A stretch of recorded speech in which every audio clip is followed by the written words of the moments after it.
नमस्ते। गायत्री मंत्र एक साथ।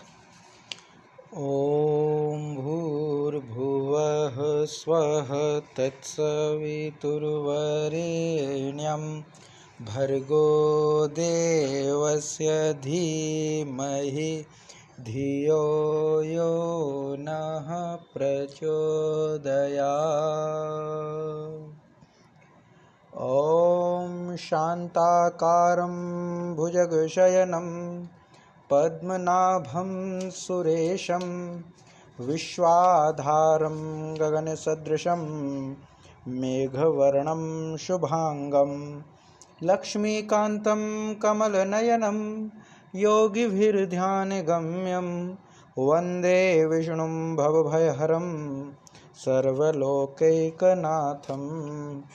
ॐ यं ब्रह्मा वरुणेन्द्र रुद्रमरुतः स्तुन्वन्ति दिव्यैस्तवे वेदैः साङ्गपदक्रमोपनिषदैः गायन्ति यं सामगाः ध्यानावस्थिततद्गतेन मनसा पश्यन्ति यं योगिनो यस्यान्तं न विदुः सुरासुरगणा देवाय तस्मै नमः।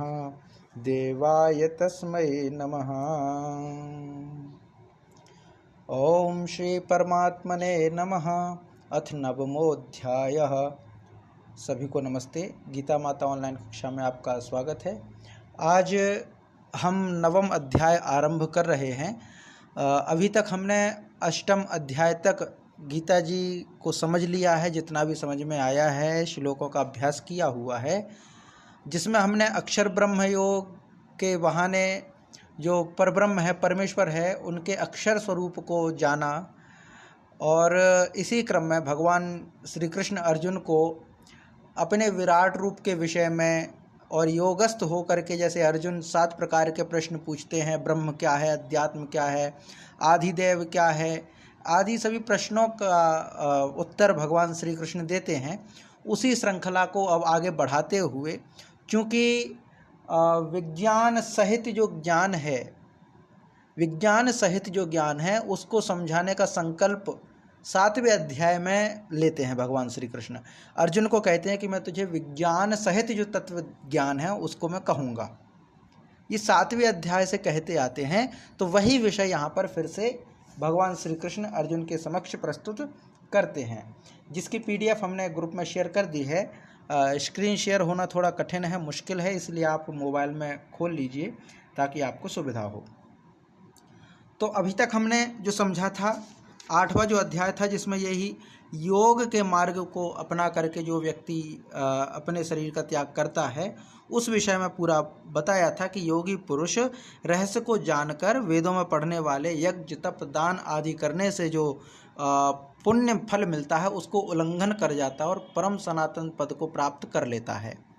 इसके बीच में हमने ये भी जाना था कि जो ईश्वर को प्राप्त करने का माने एक अव्यक्त होना जो है 2 प्रकार से कहा गया है। एक अव्यक्त होता है जो लौट करके वापस पुनः इस संसार में आना, और दूसरा अव्यक्त होता है जो मोक्ष की ओर ले जाता है हमें। दोनों को हमने जाना था। अब उसी क्रम को आगे बढ़ाते हुए पहला जो श्लोक है वह है इदं तुते गुह्यतमं प्रवक्ष्याम्यानवसूयवे ज्ञानम विज्ञान सहितम यत् ज्ञात्वा मोक्षसे शुभात्। इदं तु ते गुह्यतमम। गुह्यतमम माना परम गोपनीय। गुह्य माने होता है गोपनीय, और गुह्यतमम गोपनीय में से भी गोपनीय माने बहुत ही सीक्रेट जो ज्ञान है, नॉलेज है, वह है। तो गुह्यतमम जो है वह प्रवक्ष्यामि माने कहूँगा। प्रवक्ष्यामि माने कहूँगा। अनुसूयवे, ये यहाँ पे संबोधन है, भगवान कृष्ण कहते हैं संबोधन अर्जुन के लिए। तो इसमें पूरा क्या होगा कि ते अनुसूयवे, तुझ। अनुसूयवे का मतलब क्या होता है? तो एक इसका विपरीत जो पद है वह है असूय। असूय मतलब होता है किसी में दोष देखना। असूय माने होता है किसी में दोष देखना, दोष दर्शन करना, दोष दृष्टि रखना। कुछ लोग होते हैं ना जो हर जगह कमी देखते हैं, इसमें ये कमी है, इसमें ये कमी है, यहाँ पे ये कमी हो गई, वहाँ पे ये कमी हो गई। तो वो होता है असूय, माने गुणों में से भी अवगुण को ही देखना, बहुत सारे गुण हो उसको ना देखना, और जो अवगुण है उसको ही देखना, उसको तो कहेंगे असूय। लेकिन जो गुणों में अवगुण ना देखे, दोष को ना देखे, दोष दृष्टि जिसकी समाप्त हो जाए, तो वो होगा अनुसूय। तो यहाँ पे जो है अनुसूयवे, अनुसूयवे अर्थात तुझ अनुसूयवे माने तेरी दृष्टि, माने तुझ दोष रहित, दोष दृष्टि रहित भक्त के लिए। ये जो अनुसूयवे पद प्रयोग किया गया है, ये अर्जुन के लिए कहा गया है, क्योंकि ऐसी अपेक्षा है कि अर्जुन अब दोष दृष्टि नहीं है। अर्जुन जो है वह दोष दृष्टि नहीं है, दोष नहीं देखता।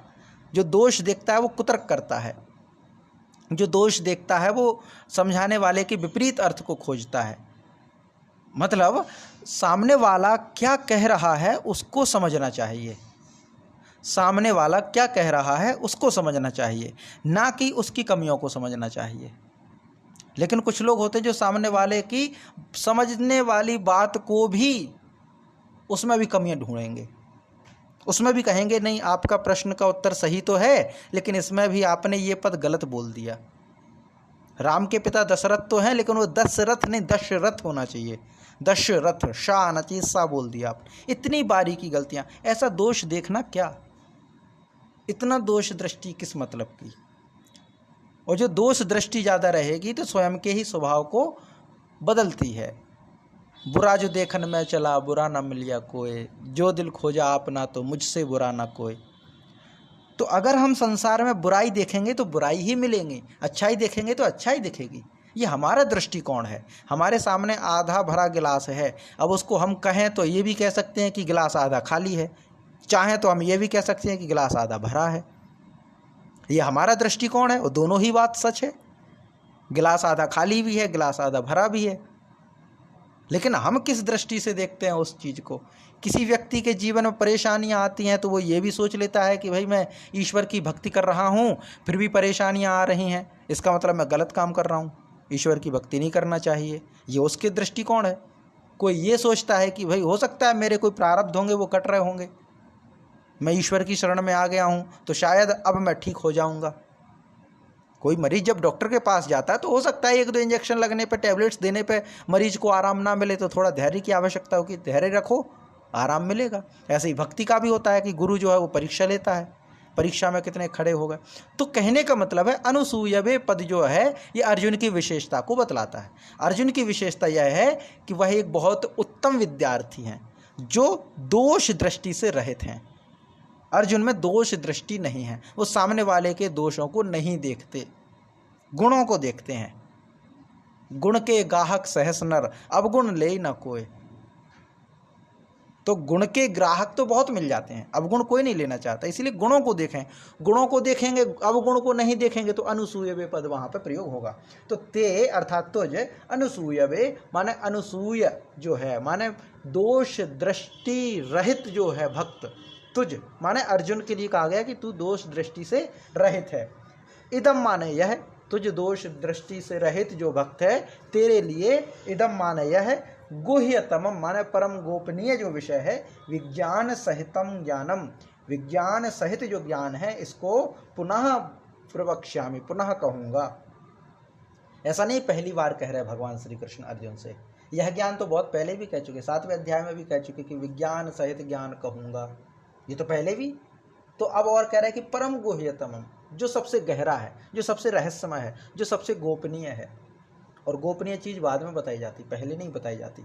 सामने वाले की धैर्यता को देखा जाता है, धैर्य को देखा जाता है, तब बताई जाती है। गोपनीय चीज़ इतनी आसानी से नहीं मिलती, गोपनीय चीज़ इतनी आसानी से नहीं मिलती। जब कठोपनिषद पढ़ते हैं, कठोपनिषद पढ़ रहा था, उसमें आया था कि जब नचिकेता यम के पास पहुंचते हैं, 3 दिन तक बैठे रहते वहाँ पे, 3 रात तक प्रतीक्षा करते हैं अन्न जल त्याग करके।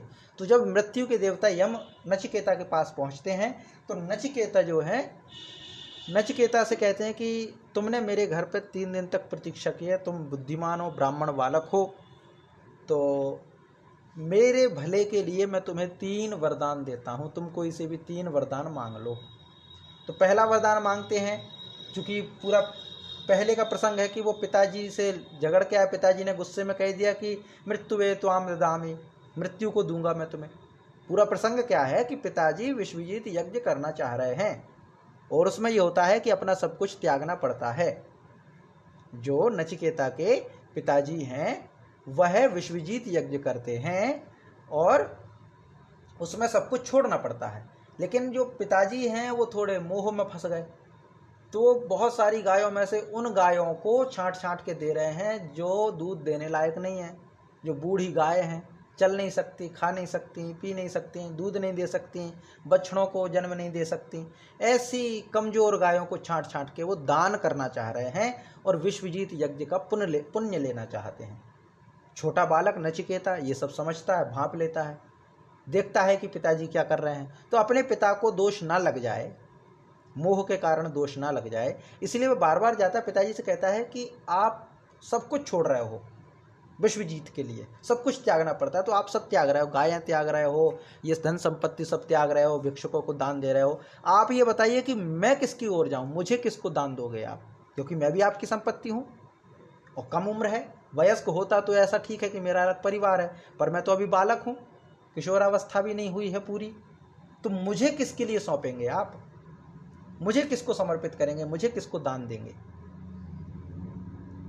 तो पिताजी से एक बार पूछते हैं, दो बार पूछते हैं, तीन बार पूछते हैं नचिकेता, तो पिताजी झुंझला जाते हैं और झुंझला करके वो कहते हैं कि मृत्यु वे त्वाम ददामि, मैं तुझे मृत्यु को सौंपूंगा। पुत्र बड़ा संकल्पवान, पिता ने कह दिया कि ठीक है, आपने जो संकल्प, पिताजी ने कह दिया कि मृत्यु को दूंगा, तो पुत्र कहता है कि ठीक है, आप मंत्र का आवाहन कीजिए, मृत्यु देवता का आवाहन कीजिए, मैं मृत्यु के पास जाने को तैयार हूँ। बाद में पिता को एहसास होता है कि मैंने तो ये गलत कह दिया, ऐसा नहीं बोलना चाहिए था। वो यज्ञ भंग हो जाता है, उस यज्ञ के भंग होने से पिता को श्राप लग सकता है। तो नचिकेता मृत्यु के द्वार पर पहुंचता है। ये पूरी कथा है महत्वपूर्ण। चूंकि जिज्ञासु है, तो ये जिज्ञासु व्यक्ति कैसा होना चाहिए, तो अब वहां पे आएगा जो तीसरा प्रश्न पूछा जाएगा। चूंकि कथा है, हमें जीवन जीने का रहस्य बतलाती है, तो वहां पर जब 3 वरदान पूछने को, मांगने को कहा जाता है, तो नचिकेता पहला वरदान मांगता है कि मैं जब पिता के पास जाऊं तो वह मुझे स्वीकार कर लें, उनको कोई पाप ना लगे, पहला वरदान। तो यम कहते तथास्तु। दूसरा वरदान होता है कि आप मुझे अग्नि विद्या का ज्ञान दीजिए, तो वह भी दे देते हैं, तथास्तु, वह भी ज्ञान मिल गया। अब तीसरा जो प्रश्न होता है वह होता है गोपनीय। यहाँ पे जो शब्द आया ना, परम गोपनीय, परम गोपनीय विज्ञान सहित ज्ञान, परम गोपनीय है, क्योंकि कहने वाला पहले परीक्षा लेगा। तो वहां पर नचिकेता तीसरा वरदान मांगते हैं कि मैं वह परम ज्ञान जानना चाहता हूँ, आत्मविद्या को जानना चाहता हूँ कि मरे हुए लोगों के बारे में कुछ लोग कहते हैं कि वो हैं, कुछ लोग कहते हैं कि वो नहीं है, इसका सत्य क्या है, मुझे जानना है। अब ये परम गुह्य ज्ञान है, परम गोपनीय ज्ञान है, यह हर किसी को उपलब्ध होता नहीं है। तो जो यम है वह परीक्षा लेते हैं नचिकेता से, और वो कहते हैं कि ये जो ज्ञान तुम पूछ रहे हो इसको छोड़ो, कुछ और ले लो। ये ज्ञान तो देवताओं के लिए भी दुर्लभ है, तो मनुष्यों के लिए तो बात ही क्या है। माने ये ज्ञान जो है, तुमने जो कहा कि मृत्यु के बाद, कुछ लोग कहते हैं कि मृत्यु के बाद संसार है, कुछ लोग कहते हैं कि नहीं है, इसका सत्य क्या है। तो यम कहते हैं कि ये जो ज्ञान है ये तो देवताओं के लिए भी दुर्लभ है, मनुष्यों की तो बात छोड़ो, तो मनुष्यों की तो कल्पना छोड़ो, बहुत गहरा विषय है, तो मैं नहीं बता सकता, इसके बदले में कुछ और मांग लो। तो जब नचिकेता को पता चलता है कि ये तो महत्वपूर्ण चीज़ है, तो वो कहते हैं नहीं, मुझे कुछ नहीं चाहिए, मुझे तो यही ज्ञान चाहिए, क्योंकि मुझे पता है आपसे अच्छा कोई ये ज्ञान नहीं बता पाएगा मुझे। मृत्यु के बारे में तो मृत्यु देवता बताएंगे। तो कहते हैं मृत्यु के विषय में कोई प्रश्न मत करो, तुम चाहो तो धन धान्य संपत्ति ले लो, 100 वर्षों तक की आयु ले लो, पुत्र पौत्र मांग लो, जो कामनाएं मनुष्यों के लिए नहीं मिलती वो सब ले लो तुम, लेकिन इस प्रश्न के बारे में मत पूछो। माने परम गोपनीय ज्ञान इतनी आसानी से नहीं मिलता, बहुत लालच मिलते हैं।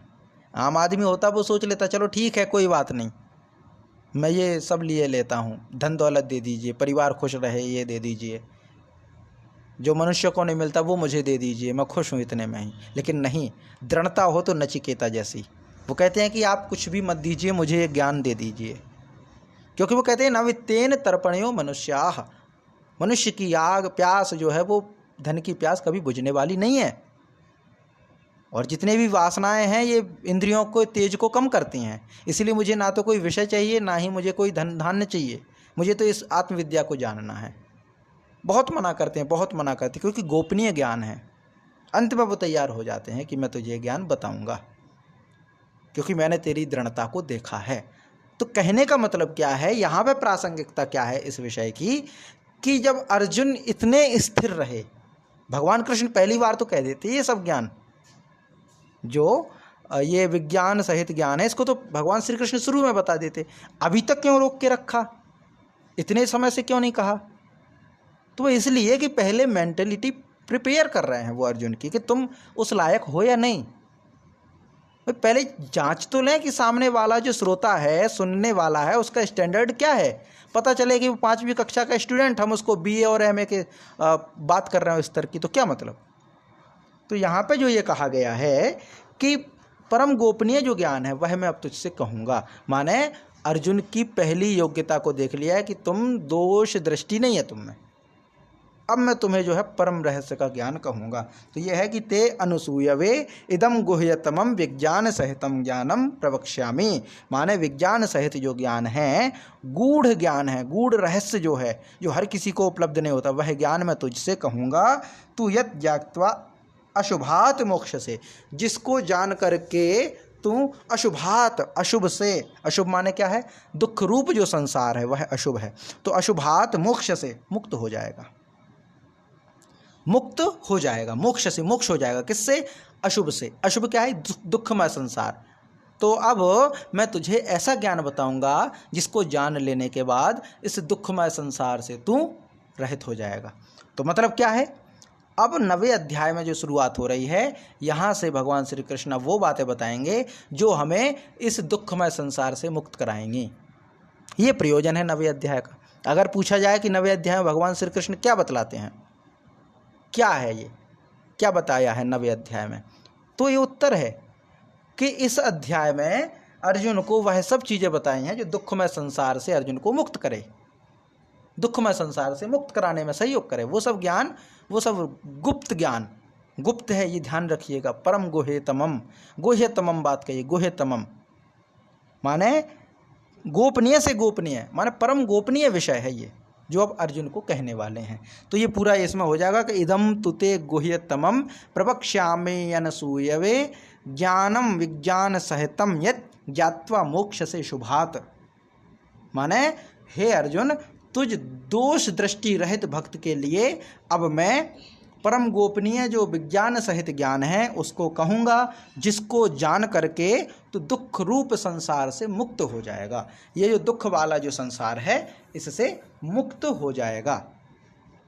तो इसका जो पाठ है उसको हम पढ़ते हैं कि इदम तुते गुह्यतमम, इदम तुते गुह्यतमम प्रवक्ष्याम्यनसूयवे, प्रवक्ष्याम्यनसूयवे ज्ञानम विज्ञान सहितम यत्, ज्ञानम विज्ञान सहितम यत् ज्ञात्वा मोक्षसे शुभात्, ज्ञात्वा मोक्षसे शुभात्। इदं तु ते गुह्यतमं प्रवक्ष्याम्यनसूयवे ज्ञानम विज्ञान सहितम यत् ज्ञात्वा मोक्षसे शुभात्, ज्ञात्वा मोक्षसे शुभात्।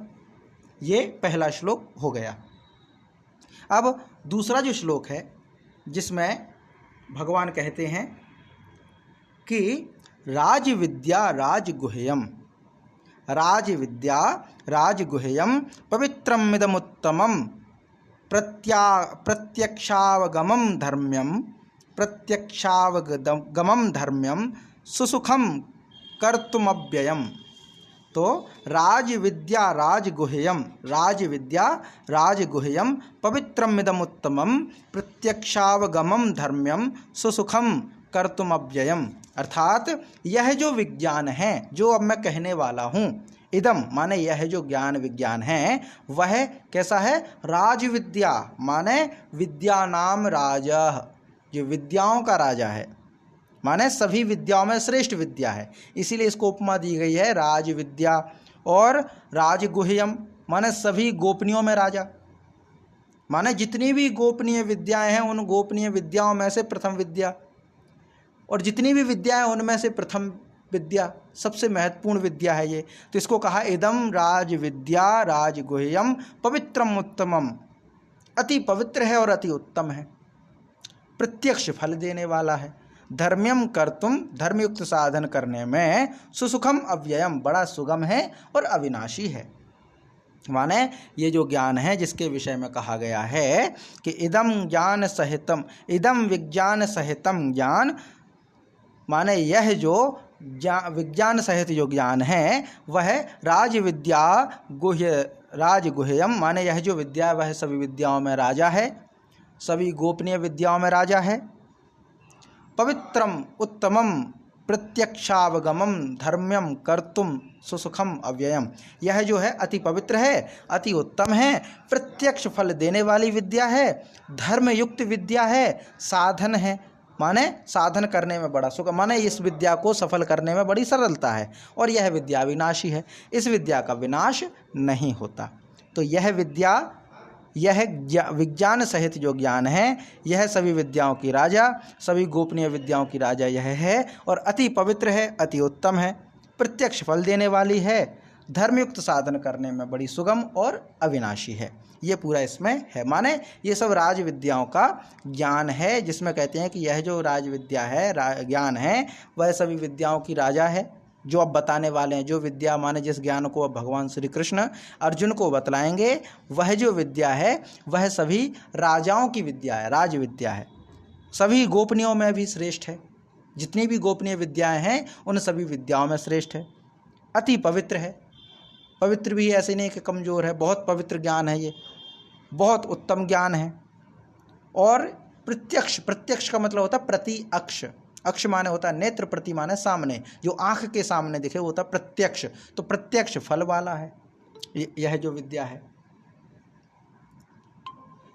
यह जो विद्या है वह प्रत्यक्ष फल देने वाली है, धर्मयुक्त कर्तुम, माने धर्मयुक्त जो है यह विद्या धर्मयुक्त है, और कर्तुम सुसुखम अव्ययम, अगर यह विद्या का पालन करना पड़े तो पालन करना बहुत सरल है, बहुत सुगम है, और यह विद्या अविनाशी है, माने इस विद्या का विनाश नहीं होगा, जिसका उद्बोधन अब मैं अर्जुन से करूँगा।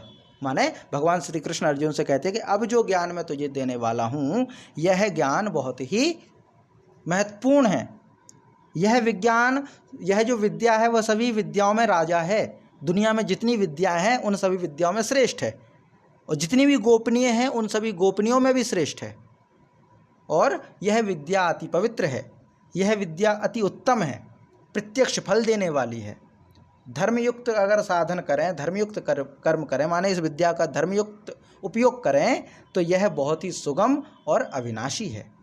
तो इस राज विद्या के विषय में कहते हैं, इसीलिए इस पूरे जो पाठ है, ये जो 9वां अध्याय है, 9वें अध्याय का जो नाम है वो भी इसी विद्या के विषय में कहा गया है।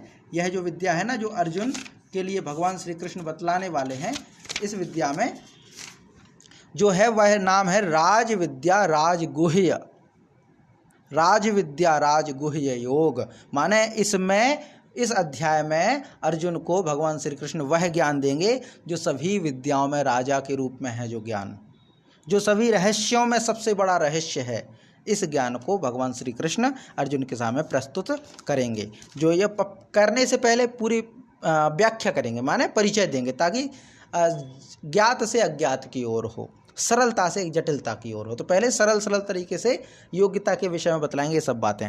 तो जिस प्रकार पहले मैं कहा कि मैं तुझे दोष दृष्टि हो गया है, तू अर्जुन, तू दोष दृष्टि रहित हो गया, माने तुझ में दोष की दृष्टि है नहीं, इसीलिए परम गोपनीय जो ज्ञान है वह मैं तुझसे कहूँगा, जिसको जान करके तू दुखमय संसार से मुक्त हो जाएगा। और यह जो ज्ञान, अब दूसरे में फिर क्या कहा था कि राज विद्या राजगुह्यम पवित्रमिदम उत्तमम प्रत्यक्षावगमम धर्म्यम सुसुखम कर्तुम अव्ययम, अर्थात यह जो विज्ञान सहित ज्ञान है लेकिन विज्ञान सहित जो ज्ञान है वह ज्ञान सभी विद्याओं का राजा है, सभी गोपनीयों में राजा है, बहुत पवित्र है, बहुत उत्तम है, प्रत्यक्ष फल देने वाला है, धर्मयुक्त साधन करने में बड़ा सुगम है, माने धर्मयुक्त अगर इसका पालन करें तो बड़ा सुगम है, बड़ा अविनाशी है। तो दूसरा श्लोक यही होता है कि राज विद्या राजगुह्यम पवित्रमिदम उत्तमम प्रत्यक्षावगमम धर्म्यम प्रत्यक्षावगमं धर्म्यं सुसुखं कर्तुमव्ययं सुसुखं कर्तुमव्ययं राजविद्या राजगुह्यं पवित्रमिदमुत्तमं प्रत्यक्षावगमं धर्म्यं सुसुखं कर्तुमव्ययं। तो यहाँ पर ये पूरा दूसरा श्लोक होता है। वीणा माता जी, आपको अगर सरलता हो तो आप इसका पाठ कीजिए, यदि आपके पास PDF हो, क्योंकि स्क्रीन शेयर नहीं हो पा रही है तो PDF ग्रुप में हमने भेज दी। और ये दूसरा श्लोक है 9वें अध्याय का।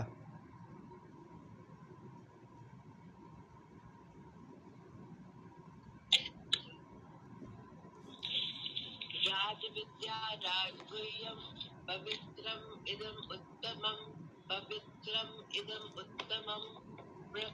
प्रत्यक्षावागमं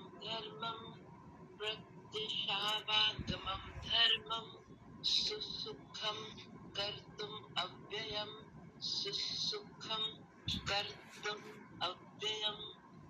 जी धन्यवाद। बोल दो, मैं दोनों हैं। जी ठीक है माता जी, आप मधु माता जी और वीणा माता जी एक साथ हैं। जी तीसरा जो श्लोक है। मेरा फोन, जी माता जी, मेरा फोन थोड़ा गड़बड़ हो गया, इसलिए मैं वीणा माता जी के फोन से कर रही हूँ। जी कोई बात नहीं, ठीक है। अब जो तीसरा है वह है अश्रद्धानाः पुरुषाः धर्मस्यास्य परन्तपः अप्राप्य माम निवर्तन्ते मृत्यु संसार वर्तमनि। तो अश्रद्धाना माने जिसकी श्रद्धा ना हो, श्रद्धाना माने इसकी श्रद्धा हो, श्रद्धावान हो। अश्रद्धाना माने जो श्रद्धा से रहित हो। तो क्या कहा गया है कि परंतप अर्थात हे अर्जुन, हे परमतप, अस्य धर्मस्य, इस जो उपर्युक्त जो धर्म कहा गया, माने उपर्युक्त जो विद्या के विषय में चर्चा की गई, उपर्युक्त जो धर्मयुक्त जो विद्या की चर्चा की गई, इसमें अश्रद्धानाः पुरुषाः, जो श्रद्धा से रहित पुरुष है, माने जिस व्यक्ति की इस उपर्युक्त विद्या में श्रद्धा नहीं है, वह माम अप्राप्य, मुझको प्राप्त ना होकर, माम माने मुझको, अप्राप्य, प्राप्य माने प्राप्त होकर, अप्राप्य माने बिना प्राप्त हुए, माने मुझको प्राप्त ना होकर, प्राप्य माने प्राप्त होकर, अप्राप्य माने प्राप्त ना होकर। तो मुझको प्राप्त ना होकर कहाँ, मृत्यु संसार वर्तमनि निवर्तन्ते, मृत्यु रूपी संसार चक्र में भ्रमण करते रहते हैं। तो अब ये बात और बता दी अर्जुन को कि भाई जो मैं बताऊंगा उस पर श्रद्धा भी रखना, क्योंकि हे परंतप, जो इस विज्ञान पर, जो इस ज्ञान पर श्रद्धा नहीं रखते हैं, वे व्यक्ति मुझे प्राप्त नहीं करते, वो इस मृत्यु रूपी संसार में भ्रमण करते रहते हैं। मुझको प्राप्त करना इतना आसान नहीं है। अगर मुझको प्राप्त करना चाहते हैं तो मुझको अगर प्राप्त करना चाहते हैं तो धर्म में श्रद्धा रखो। ये जो ज्ञान देने वाला हूँ, उपर्युक्त जो ज्ञान है, इसमें श्रद्धा रखना, अर्थात इसको ध्यान से सुनना, इसके प्रति श्रद्धावान होना, श्रद्धा रखना, सम्मान करना इस ज्ञान का। तो ये पूरा यहाँ पे कहा गया है कि अगर इस ज्ञान में श्रद्धा ना रखोगे तो मरण जन्म वाले संसार में भटकते रहोगे और ईश्वर को प्राप्त नहीं करोगे। ये भी कह दिया। माने अभी भगवान श्री कृष्ण ने वह ज्ञान कहना शुरू नहीं किया, अभी तो वो भूमिका बना रहे हैं, परिचय दे रहे हैं कि इस ज्ञान को ऐसा है। पहले परिचय दे दिया कि ये बहुत गोपनीय है, हर किसी को नहीं कहा जा सकता, क्योंकि तुम्हारी जो दोष दृष्टि है वो चली गई है, दोष दृष्टि है नहीं, दोषों को देखते नहीं हो। इसीलिए ये जो ज्ञान है मैं तुमसे कहूँगा, जिसको सुन करके तुम दुख रूपी संसार से मुक्त हो जाओगे। यह जो ज्ञान है इसको सभी विद्याओं में राजा कहा गया है। राजा अर्थात प्रमुख है। जितनी भी गोपनीय विद्याएं हैं उन गोपनीय विद्याओं में भी सबसे उत्तम माना गया है इसको। यह अति पवित्र है, अति उत्तम विद्या है। धर्मयुक्त होकर के अगर कोई इसको साधता है, प्रयोग करता है, तो बड़ा सुगम है। ये हर कोई पालन कर सकता है इसको, इस विद्या को, और यह अविनाशी है। और जिसको इसमें श्रद्धा नहीं है वह मुझे प्राप्त न होकर के जन्म मरण रूपी संसार में भटकता रहता है। तो ये पूरा यहाँ पे कहा गया है कि अश्रद्धानाः पुरुषा धर्मस्यास्य परन्तप अप्राप्य माम निवर्तन्ते अप्राप्य मां निवर्तन्ते मृत्यु संसार वर्तमनि अश्रद्धानाः पुरुषा धर्मस्यास्य परन्तप अप्राप्य मां निवर्तन्ते मृत्यु संसार वर्तमनि। जी, ये हो जाएगा। मधुमा, आप इसका पाठ कीजिए।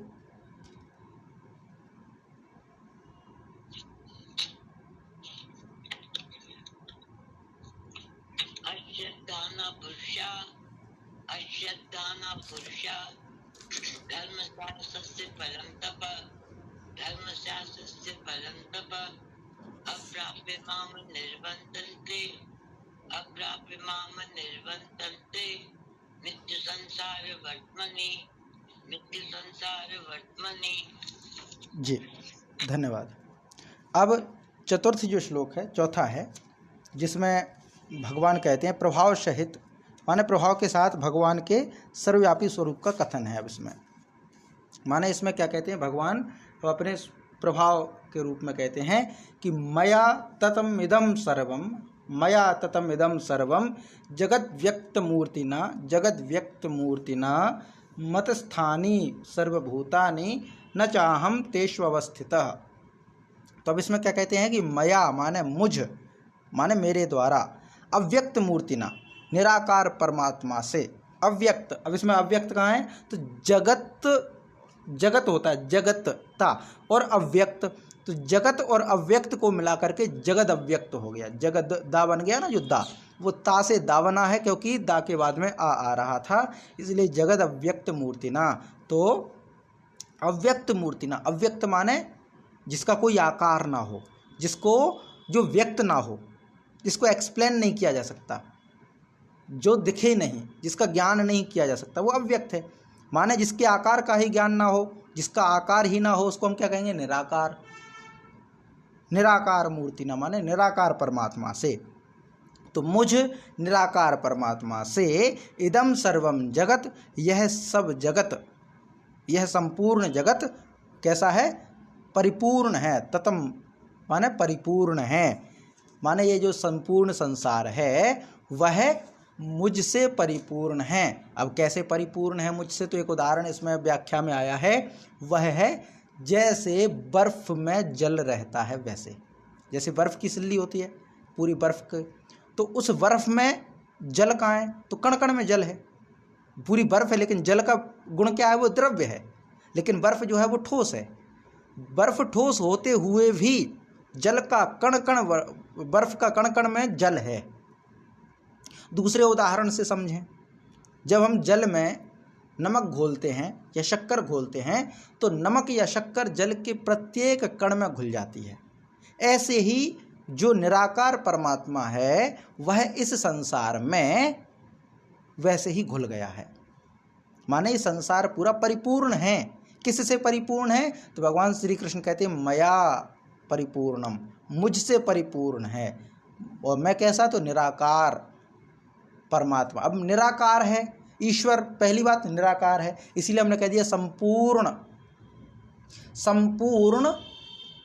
आकार में, माने संपूर्ण जगत में व्याप्त है। अब निराकार के भी दो अर्थ लगाए जा सकते हैं, निराकार के भी दो अर्थ लगाए जा सकते हैं, लेकिन व्याकरण के अंतर्गत जो है इसमें आता निराकार, निराकार, निर्गत आकार, माने जिसका आकार निकल गया हो, माने जिसके सभी आकार हों।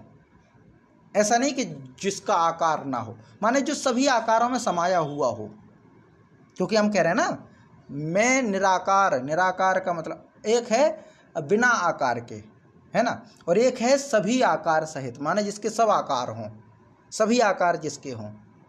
कैसे कह सकते सभी आकार जिसके हों, तो जैसे हम कहें कि बर्फ़ के कुछ कुछ टुकड़े बना लो, आकार शेप अलग बदल दो, कोई गोल बर्फ़ मिल जाए, कोई आयताकार बर्फ़ मिल जाए रेक्टेंगल, कोई जो है स्क्वायर टाइप में मिल जाए, है ना, कोई क्यूब्स में मिल जाए बर्फ़, तो भले आकार अलग हैं लेकिन जल तो एक है। तो हम क्या कहेंगे, जल के ही सब आकार हैं, तो जल को हम कहेंगे निराकार, क्योंकि जल जिस आकार में रखो उसी आकार में ढल जाता है। वैसे ही परमात्मा निराकार, माने उसमें सभी आकार समाये हुए हैं, या वो सभी आकारों में समाया हुआ है। परमात्मा कैसे? अब जैसे हम कहें जो संसार दिखाई दे रहा है, इस संपूर्ण संसार में परमात्मा है, इस संपूर्ण संसार में परमात्मा है। तो इसका मतलब क्या है? जो छोटे छोटे फल लगे गोल आकार, उसमें भी परमात्मा है, माने गोल आकार भी परमात्मा का हो गया। केला लगे बेलनाकार, उसमें भी परमात्मा है। लौकी लगे, उसमें भी परमात्मा है। ये तो फलों की बात हो रही। और संसार में जो कुछ भी हमें दिखाई देता है, जो वस्तुएं हमने बना ली, उसमें भी परमात्मा है, क्योंकि ये पूरे संसार के अंतर्गत आता है।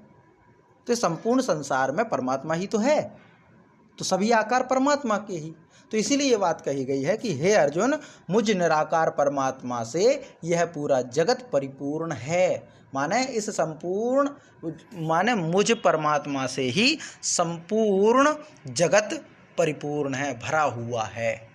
वैसे ही भरा हुआ है जैसे जल बर्फ में भरा पड़ा है, वैसे ही है जैसे नमक वाले पानी में नमक कड़कड़ में भरा पड़ा है, बस दिखता नहीं है, बस दिखता नहीं है। जैसे जल है, जल में हम नमक घोल दें तो नमक दिखेगा नहीं, लेकिन नमक का असर हर जगह होगा।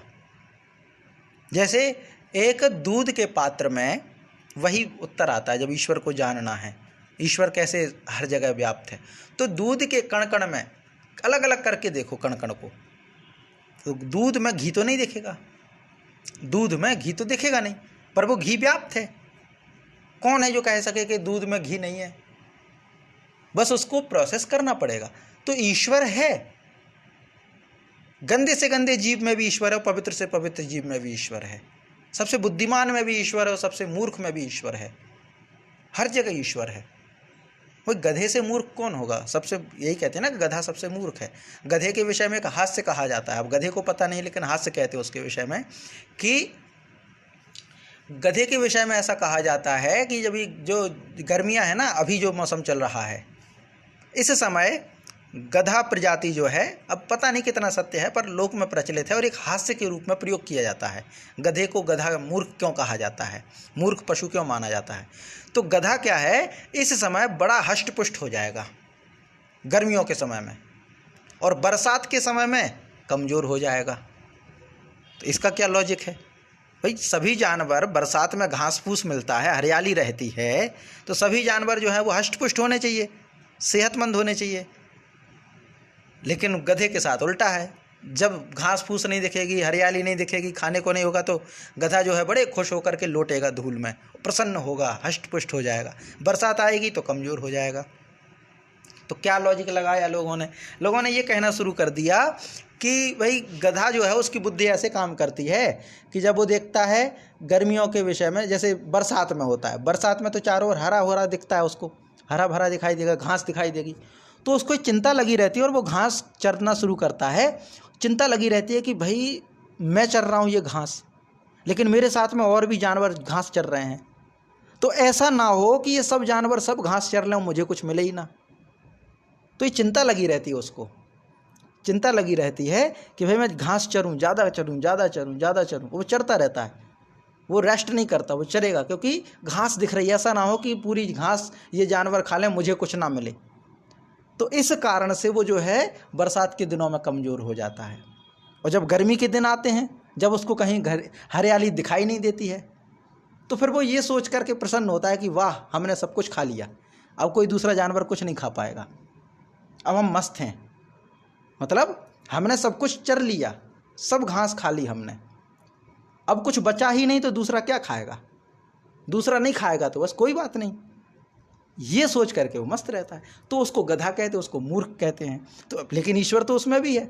अब ये हमारा लॉजिक है, अब क्या होता है, होता भी है नहीं होता है गधे के साथ में ऐसा, वो ईश्वर जाने, पर मनुष्यों में ही चलता है, एक हास्य के रूप में ही सही, कहानी के रूप में ही सही, पर ये कहते हैं। तो गधे को जो है मूर्ख माना जाता है, हालांकि ऐसा जरूरी नहीं है। तो मूर्ख जो है उसमें भी ईश्वर है, ज्ञानी से ज्ञानी मनुष्य उसमें भी ईश्वर है, गंदे से गंदा कोई जीव हो सकता है, कीचड़ में लौटने वाला, उसमें भी ईश्वर है, क्योंकि ईश्वर तो सर्वत्र है ना, सब जगह व्याप्त है। अब उस सामने वाले व्यक्ति में ईश्वर देख सके तो उसके लिए ज्ञान मंथन आवश्यक है। दूध में घी निकालना है तो मंथना पड़ेगा, उसको एक प्रोसेस करनी पड़ेगी।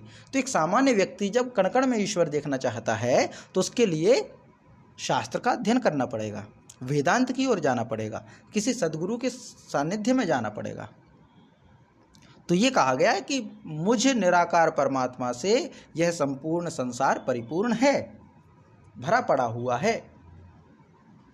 और सर्वभूतानि मतस्थानि अहम तेषु न अवस्थितः, और सभी भूत जो हैं, सभी भूत अर्थात प्राणी, सब सर्वभूतानि सभी प्राणी मत स्थानी माने मेरे अंतर्गत स्थिर हैं, माने मुझ में हैं, मेरे अंतर्गत हैं। वो अहम तेषु न अवस्थितः, मैं उनमें स्थित नहीं हूँ, वो मुझ में स्थित हैं। पर यह लगता है कि हम में ईश्वर है, असल में हम ईश्वर में हैं, हम ईश्वर में हैं, ईश्वर हम में, दोनों में अंतर है, दोनों में अंतर है। अंतर कैसा है? अंतर ये है कि अगर ये जो बर्तन है, कुआं है, कुआं में जल है और जल चारों ओर भरा है, उस पूरे चारों ओर जो जल है उसके बीच में एक गगरी डाल दी जाए, घड़ा डाल दिया जाए, तो हम क्या कहेंगे? जल में घड़ा है, क्योंकि पूरा सरफेस जो है वो जलमय है। तो ये तो है जल में घड़ा। अब जब जल में घड़ा होगा तो घड़े के अंदर भी जल होगा, क्योंकि घड़ा तो डूब गया कुएं में। तो घड़ा कहाँ है? कुएं में, यानी जल में। जल चारों तरफ भरा पड़ा है और घड़े में भी जल है, लेकिन घड़े को कई बार ये अहंकार हो जाता है कि मुझ में जल है, बल्कि उसको ये पता नहीं कि मैं जल में हूँ।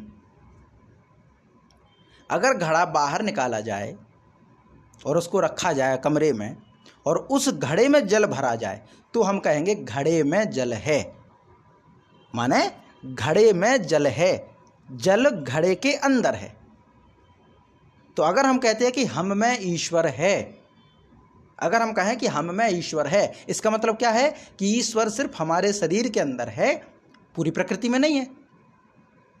लेकिन अगर हम ये कहें कि हम ईश्वर में हैं, इसका मतलब क्या है? वायु में भी ईश्वर है, जो हमारे चारों तरफ है, जो हमारे चारों तरफ है। अगर घड़ा कहता है कि मैं जल में हूँ, तो इसका मतलब क्या है? घड़े के चारों तरफ जल ही जल है, घड़े के चारों तरफ जल ही जल है।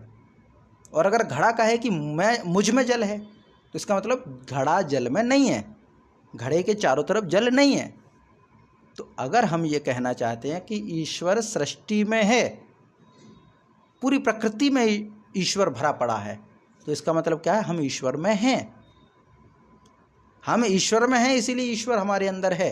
लेकिन ऐसा नहीं है कि हम जो है ईश्वर विशेषकर हम में ही समाया हुआ। इसलिए यहाँ पे बात कही गई है कि सर्वभूतानि मतस्थानि, सभी प्राणी मेरे अंदर हैं, अहम तेषु न अवस्थितः, मैं उनमें नहीं हूँ, वो मुझ में है। और ये बहुत बारीकी है इसमें। शायद ये एक जो आजकल का विषय चलता है वो रीजनिंग टाइप में, माने शब्दों को उलझा दिया जाता है। जल में घड़ा होना, घड़े में जल होना, बहुत अंतर है। मुझ में ईश्वर होना और मैं ईश्वर में होना, मैं ईश्वर में हूँ, बहुत अंतर है।